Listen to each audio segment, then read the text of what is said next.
All right, it started in the garage. My husband and I had just gotten home from dinner, and we pulled the car into the garage, got out of the car, and I saw all the recycling and the rubbish that needed to go out that night. So I said to him, "Honey, let's do the rubbish and the recycling." He said, "That's okay. You go in the house. I'll do it. It's my job." I said, "No, you know what? There's a lot of recycling, and I'll just help you do it." He said, "No, you go in the house. I'll do it. It's my job." And I walked over towards the cardboard boxes that we had hanging around, and I said to him, "Yeah, but we need to cut down all of these boxes. They have to be like a..." He said, "Cheryl, go in the house. It's my job. Let me do it." And I made a move towards the boxes again, and he said, "Stop. Don't you remember the dishwasher story in The Art of Extreme Self-Care?" And I've told that story many times about rearranging the dishwasher. I know some of you do it too. He said to me, "Cheryl, you've got to just learn to receive help. Let people do their jobs. I know what I'm doing. I promise you I'll get all the boxes out of here. They might not be perfectly 3 feet by 3 feet, but it'll work." And I sort of left the garage with my tail between my legs, walking into the house, shaking my head, thinking, my goodness, am I ever going to change? I teach self-care. I teach the importance of asking for and receiving help, and here I am again doing the same darn thing.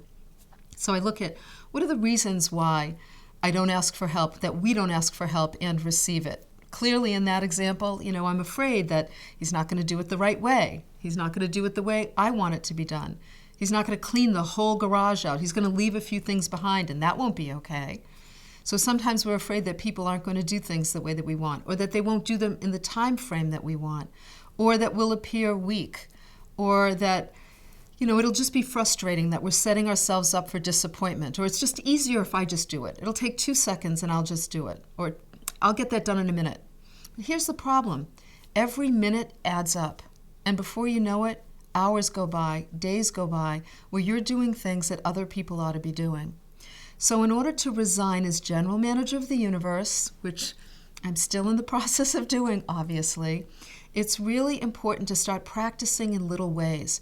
If someone says to you, "Here, let me take that bag for you," say, "Thank you so much. I appreciate it." If someone says, "I'd love to buy you lunch," you graciously say, "Thank you. I really appreciate that." If you need help around the house or you need help at work, start being clear with people and ask for what you need before you get frustrated and resentful, because that'll never work when you come barging in demanding what you need. But instead, you might do things like start to create a list for family members. I did that with my husband, and it worked like a charm.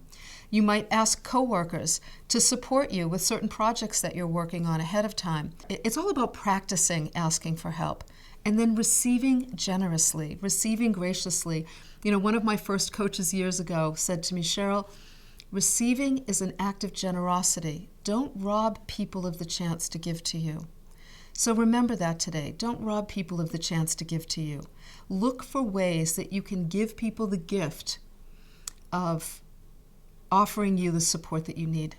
Look for ways that you can give them the gift of the experience of feeling what it's like to be a generous soul.